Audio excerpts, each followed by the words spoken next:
বানাবো, উনি নিয়ত করলেন আমার নিজের টাকাতে আমি একটা আল্লাহর ঘর বানাবো। সুবহানাল্লাহ। আমি কারোর কাছে টাকা টুকা চাবো না। এই ধরনের লোক কিন্তু ভাই বাংলাদেশও আছে। যদি আমি 5 কোটি টাকা দিয়ে একটা মসজিদ বানিয়ে দিব, কি ভাই পারবো না? এটা দরকার, কি ভাই পারবে না? তো বাদশা হারুন রশিদ আল্লাহর ঘর একটা মসজিদ বানাইলেন, হাজার হাজার রাজের জোগাইলা দিয়ে, রাজ দিয়া, খুব সুন্দর সুন্দর পাথর দিয়ে, এত সুন্দর সুন্দর পাথর দিয়ে আল্লাহর লিগে একটা ঘর বানাইছে। সুবহানাল্লাহ। আর জোরে কর না সুবহানাল্লাহ। তাই না? বানাইলে কিতাবের মধ্যে আসছে বাদশা হারুন রশিদ দেখে একদিন জান্নাতের মধ্যে ঘুরতেছেন, স্বপ্নে দেখতেছেন। মারহাবা আমার ভাইরা, হযরত জিবরাইল ডাক দেখো বাদশা হারুন রশিদ, এই যে তাকে দেখেন আমার মালিক আমার আল্লাহ তাআলা এই যে আপনার লিগে সুন্দর একটা বালাখানা বানাইছে, এটা আপনার জান্নাত, এই যে আপনার নাম লেখা রয়ে গেছে। সুবহানাল্লাহ। বলুন তো বাদশা হারুন রশিদ খুশি হয়েছে না বাজান হয়েছে? খুশি না বাজার? আল্লাহ এত সুন্দর জান্নাত আল্লাহ তুমি আমার লিগে বানাইছো।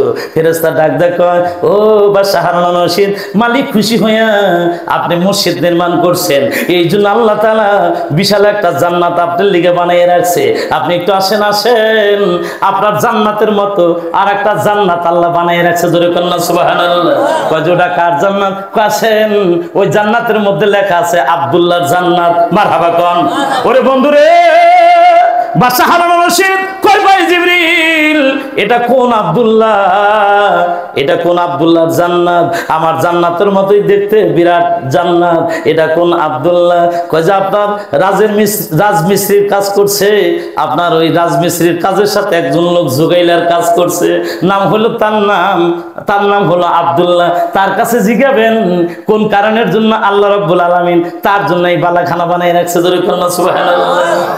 আমার ভাইরা, বাদশা হারুন রশিদ ঘুমের ঘরে স্বপ্নে দেখে আমার ভাইরা আব্দুল্লাহর কথা যখন শুনলেন, আব্দুল্লাহর কথা শোনার পরে তারপরের দিন গো সমস্ত রাজমিস্ত্রি সহ, জুগাইলা সহ, রাজ সহ সবাইরে ডাক দিয়ে দরবার আনছে। মারহাবা কর। ও আমার ভাইরা, ও আমার মা বোনেরা গো, ডাক দিয়ে কই জুগাইলার ভিতরে আব্দুল্লাহ কার নাম? একটু হাত বাড়াও। আব্দুল্লাহ হাত বাড়াইছে, আমার নাম আব্দুল্লাহ। বাবা আয়, তুই আমার কাছে আয়। এবার আব্দুল্লাহ দৌড়ে গেছে। বাদশা কি বলেন? কয় বাবা তুমি কি কাজ করেছো? তুমি কি কাজ করেছো গো বাবা? আমার মালিক আমার আল্লাহ তাআলা আমার মতো তোমার লিগে একটা জান্নাতের মধ্যে বালাখানা বানাই রাখছে। জোরে কর না সুবহানাল্লাহ। আব্দুল্লাহ চোখের পানিগুলো ছিঁড়ে দিয়ে কাঁদে গো। বাদশা হারুন রশিদ ডাক দেখো, বাবা তুমি কাঁদবা না কেন? তুমি কাঁদো। ডাক দেখো, বাদশা আপনি যখন মসজিদ ঘর বানাইলেন, এই যে আপনার পাথরের মতো আমার বাড়িতে 5টা পাথর ছিল। আমার বাবা মাটি খনন করার সময় এই পাথরের মতোই দেখতে 5টা পাথর ছিল গো। আমি কি করছি, আপনি কারোর সহযোগিতা নেবেন না, কারোর দান আপনি নেবেন না, ব্যাগের মধ্যে কইরা ওই 5টা পাথর আইনা মসজিদের মধ্যে আমি লাগিয়ে দিছিলাম। আপনার আমি ভুলি নাই।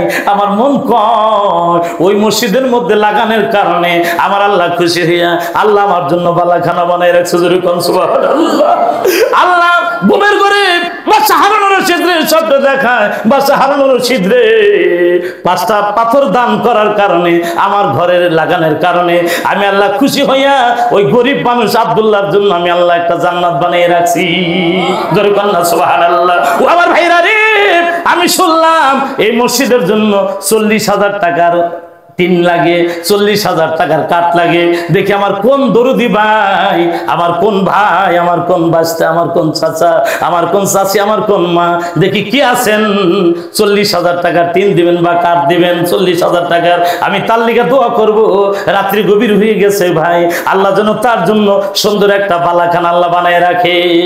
একটা ভাই দেখি কি আছেন, কত টাকা বিফলে চলে যায়, আল্লাহ রাস্তায় দান করিলে আখিরাতে পাওয়া যায়। একটা ভাই দাঁড়ায় বলেন, হুজুর আমি 40,000 টাকা টিন ইনশাআল্লাহ আমি এই মসজিদ